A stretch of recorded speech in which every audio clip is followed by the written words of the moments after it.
The Metamorphosis by Franz Kafka. Part 3.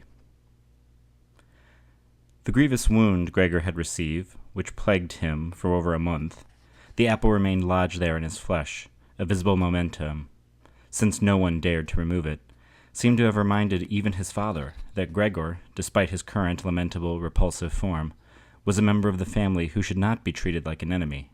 For family duty dictated that the others swallow down the disgust he aroused in them and show him tolerance, only tolerance.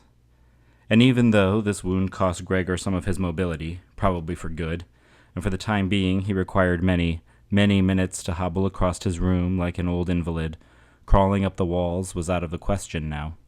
He was compensated for this worsening of his condition by what seemed to him a perfectly adequate substitute. As evening approached, the door to the living room, on which he would start keeping a sharp eye an hour or two beforehand, would always be open so as to permit him, lying in his own dark room and invisible from the living room, to watch the entire family sitting at the brightly lit table, and listen to their conversations now, as it were, in an officially sanctioned capacity, and thus quite differently than before. To be sure, these were no longer the animated conversations of earlier times that Gregor used to think back on with a certain longing from various cramped hotel rooms, when it was time to throw himself, exhausted, into a damp bedding. Now everything was fairly quiet. Gregor's father would fall asleep in his armchair soon after supper. His mother and sister would admonish one another to silence. His mother, bent far over beneath the light, would be sewing ladies' underthings for a dress shop. His sister, who had taken a job as a salesgirl, was studying stenography and French in the evenings, so as possibly to move to a better position later on. Sometimes Gregor's father would wake up and, as if unaware he had been sleeping, would say to Gregor's mother, "How long you've been sewing again today," and then go right back to sleep, which would prompt Gregor's mother and sister to exchange weary smiles. In a peculiar form of stubbornness, Gregor's father refused to take off his porter's uniform even at home, and while his nightshirt hung uselessly on its hook, he would slumber where he sat, fully clothed, as though he remained ready for service at all times. And even here was awaiting his supervisor's call. As a result, his uniform, which had not been new to start with, soon forfeited much of its cleanliness, despite the care lavished on it by mother and sister, and Gregor would sometimes gaze for an entire evening at this stain-covered jacket, resplendent with gold buttons, always highly polished, in which the old man slept in considerable discomfort, but none the less soundly.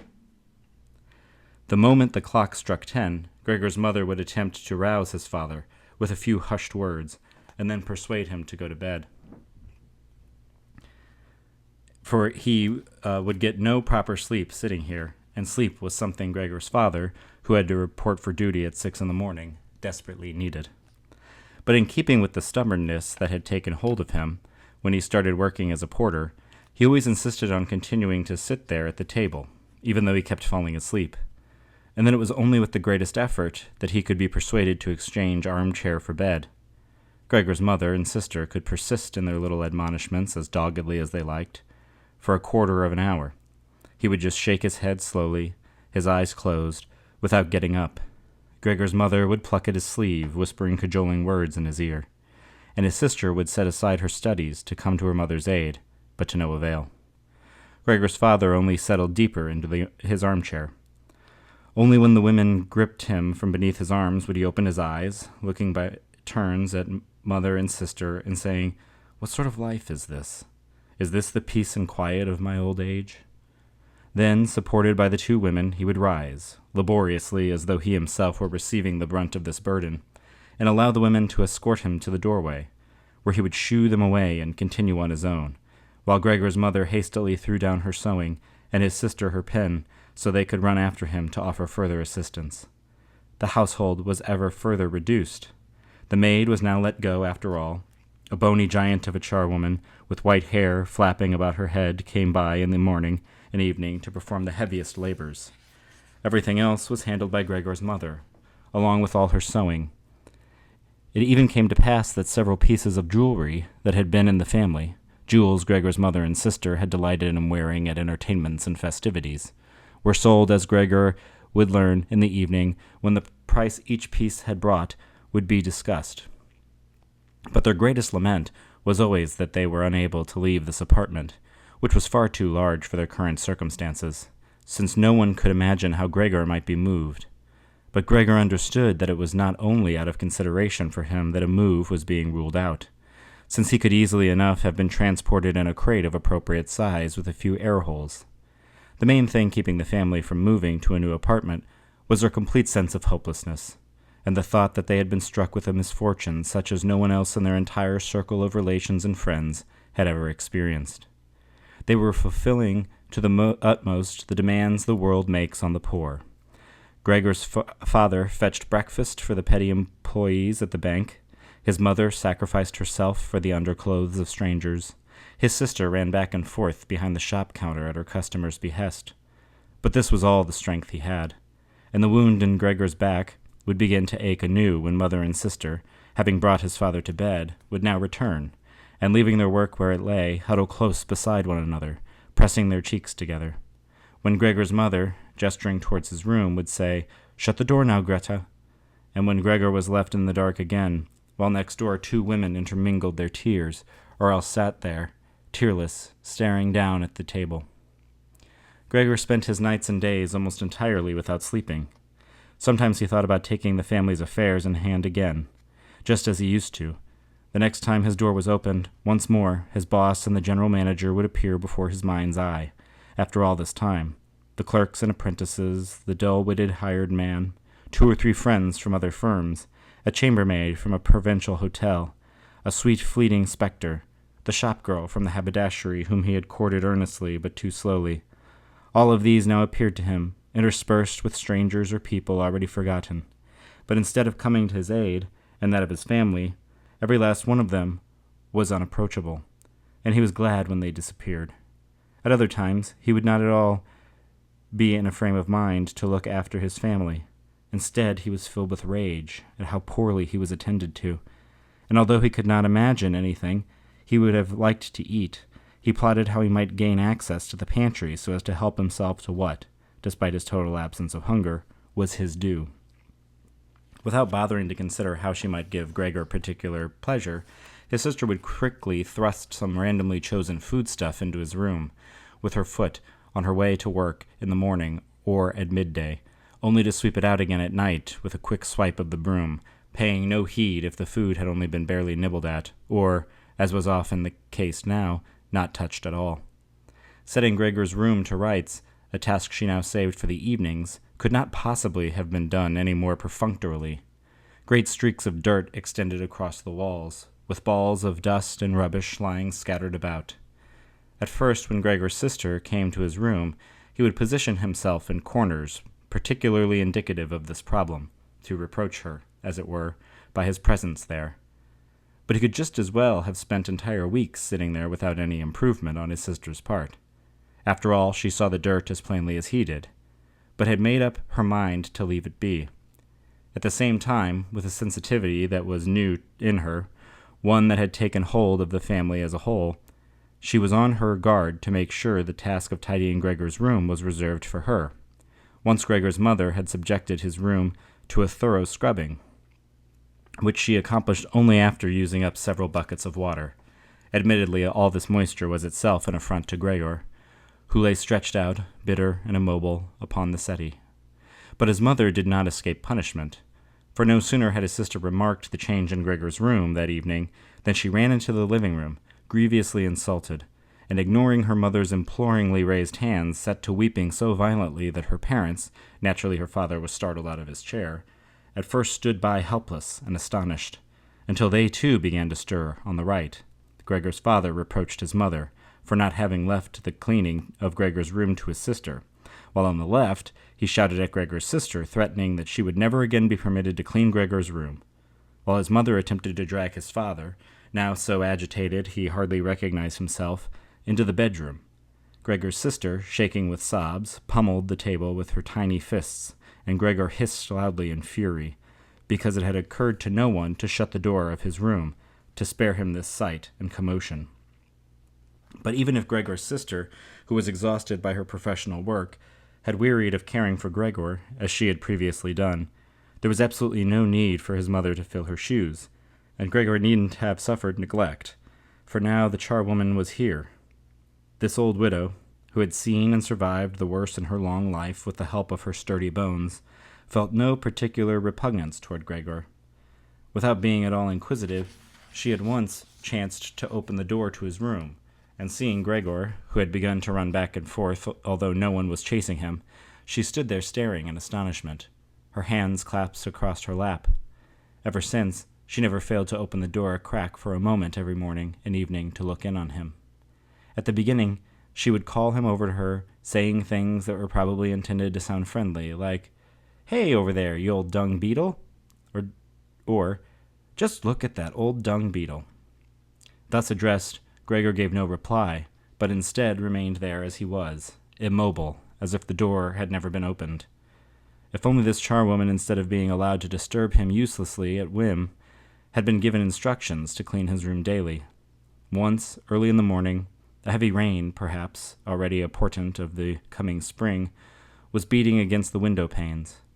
Gregor became so infuriated when the charwoman started up again with her quips that he turned on her as if to attack, if admittedly slowly and decrepitly. But instead of becoming frightened, the charwoman just picked up a chair that was standing beside the door and held it high in the air, and as she stood there, her mouth gaping wide, her intention was clear: not to close her mouth again until the chair in her hand had come crashing down upon Gregor's back. "Aha! So that's as far as it goes?" she asked as Gregor turned around again, and she placed the chair calmly back in its corner. Gregor now ate almost nothing at all. Only if he happened by chance to wander past the food that had been prepared for him, might he playfully take a bite out of something into his mouth, where he would hold it for hours, and then usually spit it out again later. At first, he thought it was his sorrow at the state of his room that prevented him from eating, but in fact he had resigned himself very quickly to the changes there. Everyone had gotten into the habit of using his room to store things there, was no space for in other parts of the apartment, and now there were many such things, since one room of the apartment had been rented out to 3 lodgers. These solemn gentlemen, all 3 of them were bearded, as Gregor once noted, peering through the crack of the door, were scrupulously intent on having everything tidy, not just in their room, but also, since they were now paying rent here, in the entire household, particularly the kitchen. They could not bear the presence of unnecessary, much less dirty items. Moreover, they had brought most of their own furnishings with them. For this reason, many things had become superfluous, things that could not be sold but were still too valuable to throw out. All of this found its way into Gregor's room, as did the ash box and the garbage pail from the kitchen. The charwoman, always in a great hurry, would simply fling any unserviceable item into Gregor's room mercifully. Gregor generally saw only the object in question and the hand that held it. The charwoman may have intended at some point, when she had occasion or a free minute, to come collect these things, or else throw them all out at once. But, as it was, they remained wherever they first landed, except when Gregor made his way through the refuse, stirring it around, at first out of necessity, since there was no room left for him to crawl about. But later, with ever-increasing pleasure, though after these wanderings which left him mortally exhausted and sad, he would spend hours without moving. Since the lodgers sometimes also took their supper at home in the shared living room, the living room door remained shut on some evenings, but Gregor was happy to forego having the door open. In fact, even when it was open, he sometimes failed to take advantage of it, and instead, unbeknownst to his family, would remain lying in the darkest corner of the room. Once, however, the charwoman had left the door to the living room slightly ajar, and ajar it remained even when the lodgers came in that evening and struck a light. They sat down at the head of the table, where in earlier times Gregor had sat with his father and mother, unfolded the napkins, and took up their knives and forks. At once Gregor's mother appeared in the doorway with a serving dish filled with meat, and right behind her came his sister, bearing a plate piled high with potatoes. A heavy vapor rose from the steaming food. The lodgers bent over the dishes that had been placed before them, as though wishing to inspect them before beginning their meal. And in fact, the one who sat in the middle and appeared to be an authority figure to the other 2 cut off a piece of meat right there on the platter to check whether it was tender enough. It didn't have to be sent back to the kitchen. He was satisfied, and Gregor's mother and sister, who had been watching nervously, now smiled with relief. The family members themselves ate in the kitchen. Nonetheless, Gregor's father visited the living room on his way to the kitchen, and with a single bow, cap in hand, took a tour around the table. The lodgers all rose from their seats and mumbled into their beards. Left alone again, they ate in almost perfect silence. It struck Gregor as peculiar that amid all the various sounds of this meal, one could also make out their champing teeth, as if to demonstrate to Gregor that a person needs teeth to eat, and that even the most splendid jaws, if toothless, can accomplish nothing. "I'm hungry," Gregor said sorrowfully to himself, "but not for these things. Just look how these lodgers take their nourishment while I'm wasting away." On this very evening, Gregor couldn't remember having heard the violin once in all this time. The sound of it was heard coming from the kitchen. The lodgers had already finished their evening meal. The one in the middle had pulled out a newspaper, giving each of the others a page, and now the three of them were reading, leaning back in their chairs and smoking. When the violin began to play, their interest was piqued. They got up from their chairs and tiptoed over to the doorway, leading to the vestibule where they stood in the tight cluster. The sounds of this activity must have traveled to the kitchen, for Gregor's father now called out, "Are the gentlemen disturbed by this playing? It can be silenced at once." "On the contrary," said the one in the middle. "Would the young lady care to join us play here at the living room, where it is much more comfortable and pleasant?" "Why, of course," Gregor's father exclaimed, as though he were the violinist. The gentleman went back into the room and waited. Soon Gregor's father arrived with the music stand, his mother with the sheet music, and his sister with the violin. His sister calmly prepared to play. His parents, who never rented out rooms in earlier days and therefore were treating the lodgers with exaggerated deference, did not even dare to sit in their own armchairs. His father leaned against the door, his right hand tucked between two buttons of his closed livery jacket. His mother, meanwhile, was offered an armchair by one of the lodgers, and since she left the chair where he had happened to place it, she sat off to one side in a corner. Gregor's sister began to play. On either side, his father and mother attentively followed each movement of their hands. Attracted by her playing, Gregor had ventured a bit further than usual, and was already sticking his head into the living room. It scarcely surprised him that he had become so inconsiderate of others. Earlier on, his considerateness had been a source of pride, and he had all the more reason to keep himself hidden away now, thanks to the dust that lay elsewhere in his room, and would swirl up at the slightest motion. He too was covered in dust. He dragged around threads, hair, and food scraps, clinging to his back and sides. His general indifference was far too great now for him to keep up with the habit he had once practiced several times a day, flipping over so as to scrub his back against the rug. And despite his condition, he did not hesitate now to continue his advance, a little way out into the immaculate floor of the living room. To be sure, no one paid him the slightest heed. The family was completely absorbed in the violin playing. The lodgers, on the other hand, having at first positioned themselves, hands in their trouser pockets, much too close behind his sister's music stand, so that they could all look at the sheet music, which surely must have distracted her, soon withdrew to the window, conversing with an undertone, and remained there anxiously, observed by Gregor's father.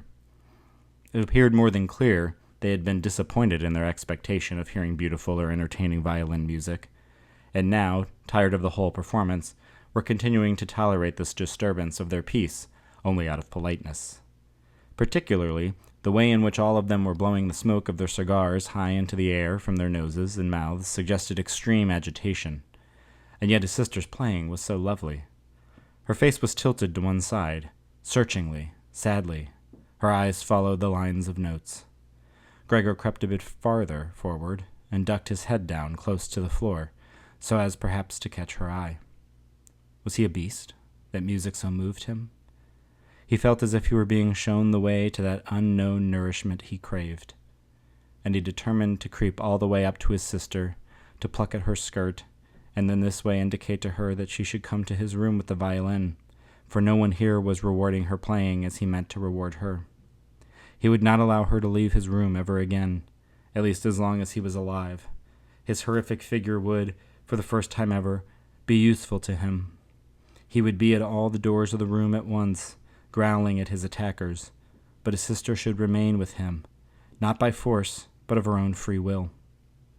She should sit beside him on the settee, bend down the better to hear, and he would confess to her that he had had the firm intention of sending her to the conservatory, and that if the disaster had not disrupted his plans, he would have made a general announcement last Christmas. Christmas had passed now, hadn't it?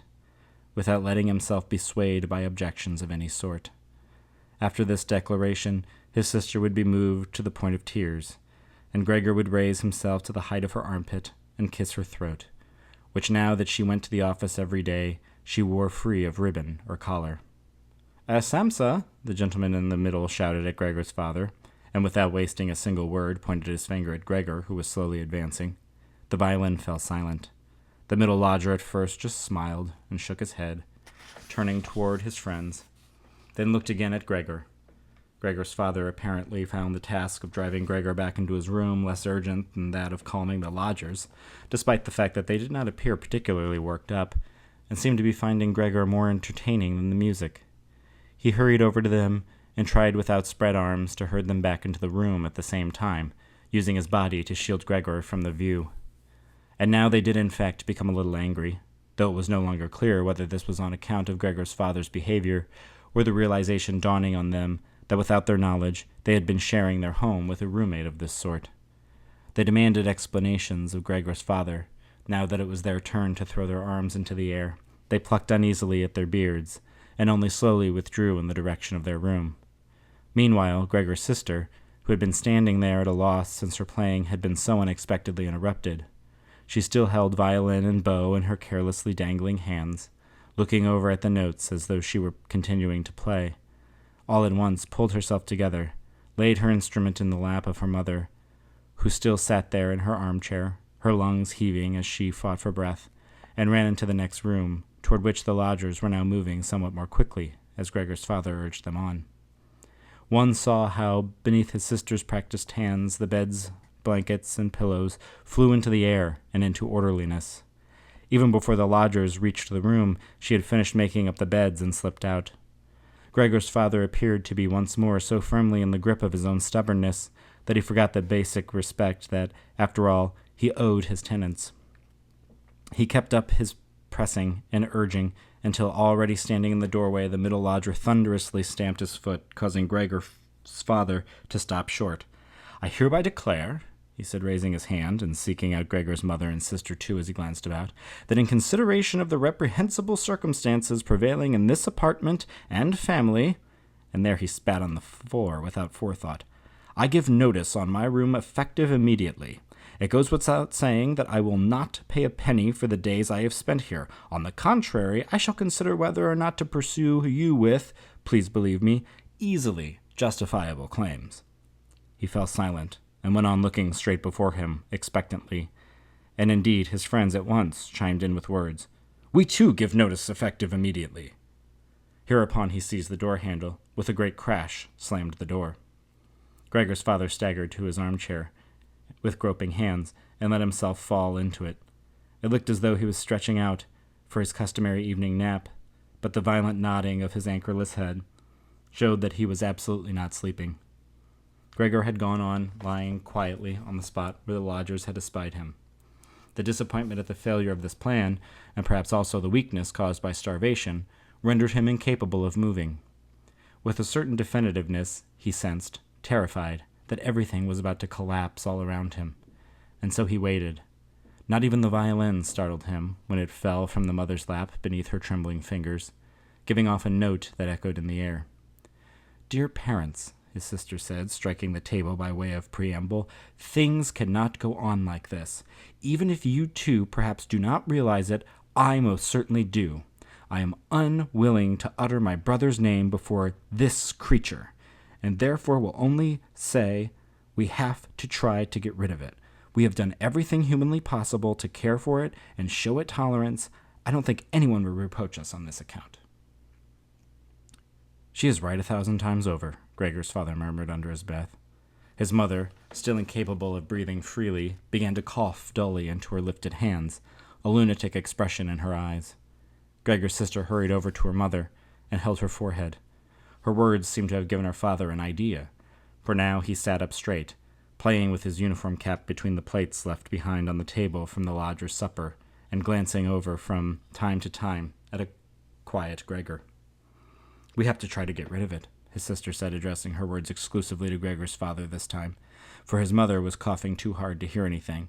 "It'll be the death of you two. I can see it now. When people have to work as hard as all of us have been doing, it just isn't possible to endure these endless torments at home. I cannot bear it any more, either." And she burst into sobs, weeping so forcefully that her tears flowed down upon her mother's face, from which the girl wiped them with a mechanical gesture. "Child," her father said sympathetically and with noticeable compassion, "but what can we do?" Gregor's sister just shrugged her shoulders, as a sign of helplessness that had come over her while she was weeping, in contrast to the confidence she had displayed a moment before. "If he understood us," Gregor's father said, half questioning, his sister still caught up in her weeping, shook one hand vehemently, as a sign of how unthinkable she found this. "If he understood us," his father repeated, closing his eyes to absorb her conviction that this was utterly out of the question, "then it might be possible to come to an agreement with him. But as things stand—" "It has to go," Gregor's sister cried out. "That's the only way, Father. You just have to try to let go of the notion that this thing is Gregor. The real disaster is that we believed this for so long. But how could it be Gregor? If it were Gregor, it would have realized a long time ago that it just isn't possible for human beings to live beside such a creature, and it would have gone away on its own. We still would have been lacking a brother, but we would have been able to go on living and honoring his memory. But now we have this beast tormenting us. It drives away our lodgers and apparently intends to take over the entire apartment and have us sleep in the gutter. Just look, Father," she suddenly shrieked. "He's starting again."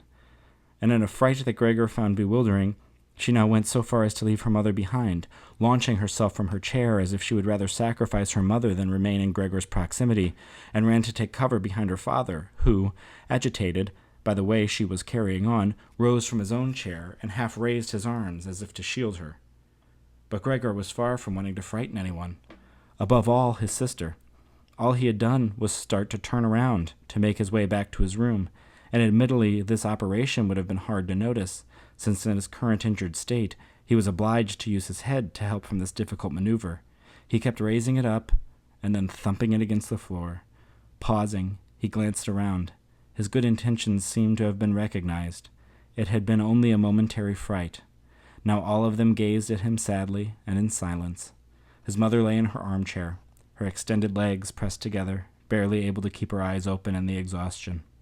His father and sister sat side by side, and his sister had draped one hand across her father's neck. "Perhaps I'll be allowed to turn around now," Gregor thought, and resumed his labors.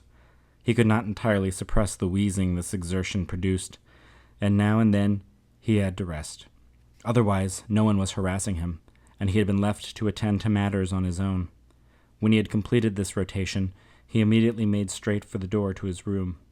He was astonished at how great a distance separated him from his destination, and he didn't understand how, weak as he was, he had been able to traverse the same distance just a little while before, almost without noticing, steadfastly concentrating only on crawling as quickly as possible. He scarcely paid any heed to the fact that not a word, not a cry came from his family to disturb him. Only when he was already in the doorway did he turn his head, not all the way around, as he felt his neck growing stiff, but even so he was able to see that all was unchanged beside him, except that his sister had risen to her feet. The last thing he saw was a glimpse of his mother, who had now fallen entirely asleep. No sooner was he in his room again than the door was hastily pressed shut, locked, and bolted. The sudden commotion at the back gave him such a frightful start that his little legs gave way beneath him. It was his sister who had hurried this. She had already been standing there upright and waiting, then pounced so light-footedly. Gregor didn't hear her approach, and she cried out, "Finally!" to her parents, as she turned the key in the lock. And now? Gregor wondered, looking around in the dark. He soon made the discovery that he was no longer capable of moving at all. He wasn't surprised at this.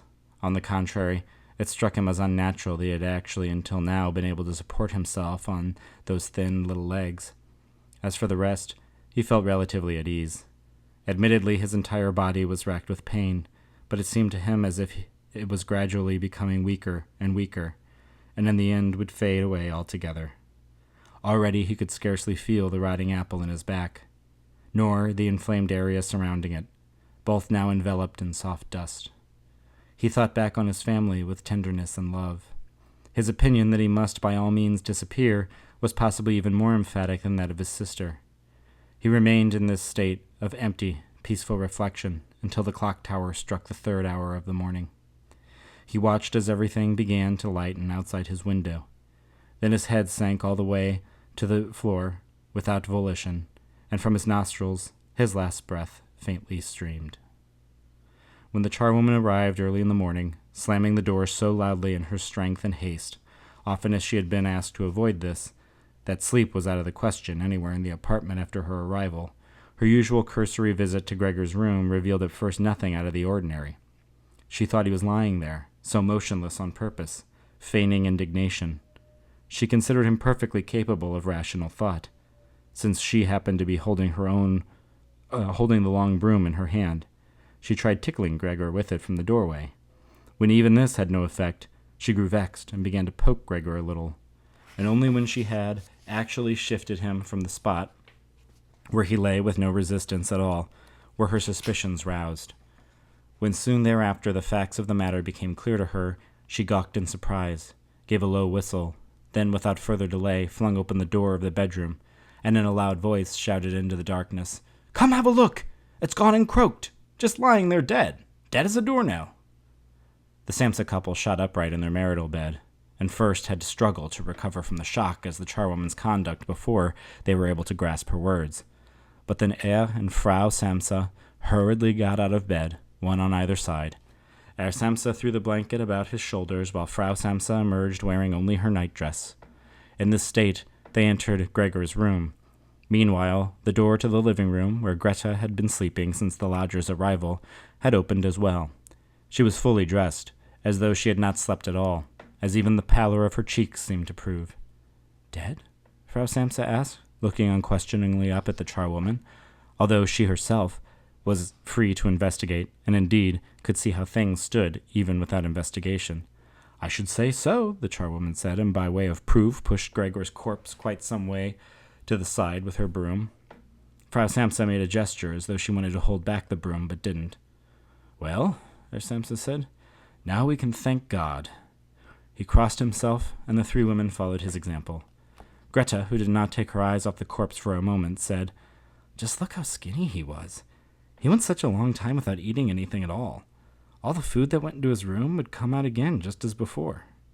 And indeed, Gregor's body was completely flat and dry, which hadn't really been noticeable until now, when he was no longer raised up on those little legs, and nothing else remained to distract the gaze. "Greta, come sit with us for a bit," Frau Samsa said with a melancholy smile, and Greta, glancing back at the corpse, followed her parents into their bedroom. The charwoman shut the door and opened the window wide. Despite the early morning, the crisp air was already tempered by the certain mildness. After all, it was already the end of March.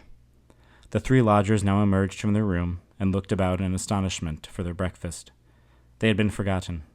"Where's breakfast?" the one in the middle asked the charwoman peevishly, but she just put a finger to her lips, and then quickly, without a word, beckoned the lodgers into Gregor's room. They did as she bade them, and with their hands in their pockets of their slightly threadbare little jackets, they surrounded Gregor's corpse in the room that had meanwhile become quite bright. Then the bedroom door opened, and Herr Samsa appeared wearing his livery, with his wife on one arm, his daughter on the other. All 3 looked as if they had been weeping. Greta kept pressing her face against his father's arm. "Leave my home at once," Herr Samsa said, pointing at the door without letting go of the womenfolk. "What do you mean?" the gentleman in the middle inquired, dumbfounded, and gave a saccharine smile. The 2 others held their hands in their backs, and kept rubbing them together uninterruptedly, as if in gleeful expectation of a fight that was certain to be decided in their favor. "I mean exactly what I say," Herr Samsa replied, now advancing on the lodger, flanked by his 2 companions. The lodger just stood there at first, looking at the ground, as if things were just arranging themselves in his head into a new order. "So we'll be leaving," he said then, looking up at Herr Samsa, as if this new humility that had suddenly come over him required him to petition for the approval of even the decision. Herr Samsa merely nodded curtly in his direction a few times, goggle-eyed. At this, the gentleman did, in fact, make haste to stride back out to the vestibule, where his 2 friends had been listening attentively for some moments. their hands at rest, and now they practically hopped and skipped in their hurry to follow, as if worried Herr Samsa might somehow precede them into the vestibule, cutting off their line of communication with their leader. In the vestibule, all three of them took their hats from the coat rack, withdrew their walking sticks from the cane stand, made a silent bow, and left the apartment.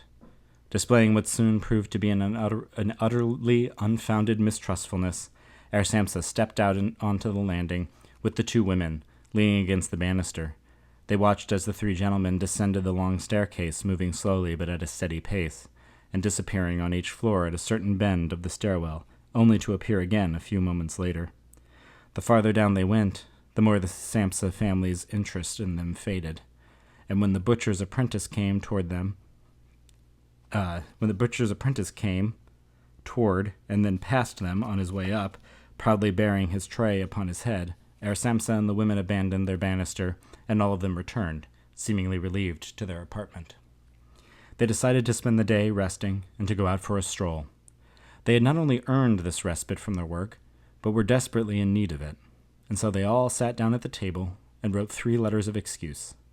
Herr Samsa to his supervisor, Frau Samsa to her employer, and Greta to her superior. While they were writing, the charwoman came in to say she was leaving, as her morning's work was completed. The 3 scribes at first merely nodded, without looking up, and only when the charwoman failed to go on her way did they glance up in annoyance. "Well?" Herr Samsa asked. The charwoman stood smiling in the doorway, as if she had some splendid good fortune to announce to the family, but would not do so until she was properly questioned. The nearly vertical little ostrich feathers on her hat, which had annoyed Herr Samsa for as long as she had been in her family's service, bobbed gently in all directions. "So what is it you want?" She was asked now by Frau Samsa, the member of the family for whom the charwoman still had the most respect. "Well," the charwoman replied, her own good-natured laughter making it impossible at first for her to go on speaking. "There's no need for you to go worrying about how to get rid of that mess in there. It's already taken care of." Frau Samsa and Greta bent down over their letters, as if they meant to go on writing. Herr Samsa, who saw that the charwoman was about to start describing everything in detail, summarily silenced her with an outstretched hand, and since she was not permitted to say what she wished, she suddenly remembered the great hurry she was in, and so with an insulted air she cried, "So long, everyone," turned wildly on her heel, and with the utmost excruciating slamming of doors left the apartment. "Tonight she'll be let go," Herr Samsa said, but received an answer neither from his wife nor his daughter, for the charwoman seemed to have disturbed the equanimity they had just only attained. They rose from their seats, went to the window, and remained there with their arms about each other. Herr Samsa turned in his chair to look at them, and observed them quietly for a little while. Then he cried out, "So come here already. Let these old matters rest, and show a little consideration for me as well." At once the women obeyed, hurried over to him, caressed him, and quickly finished their letters. Then all 3 of them left the apartment together, something they had not done for months, and took the electric tram all the way to the open countryside at the edge of town. The car in which they sat all alone was entirely suffused with warm sunlight. Cozily leaning back in their seats, they discussed their future prospects, and on closer investigation it appeared that these prospects were not bad at all. For all 3 of their positions, something they had never before properly discussed, were in fact quite advantageous, and above all offered promising opportunities for advancement. The greatest immediate improvement of their situation, of course, would be easily achieved by moving to a new apartment. They now wished to take a smaller and cheaper but more convenient and above all more practical flat than their current one, which had been picked out for them by Gregor. As they were conversing in this way, Herr and Frau Samsa were struck almost as one while observing their daughter, who was growing ever more vivacious, by the thought that despite all the torments that had made her cheeks grow pale, she had recently blossomed into a beautiful, voluptuous girl. Growing quieter now, and communicating with one another almost unconsciously by an exchange of glances, they thought about how it would soon be time to find her a good husband. And when they arrived at their destination, it seemed to them almost a confirmation of their new dreams and good intentions, when their daughter swiftly sprang to her feet and stretched her young body.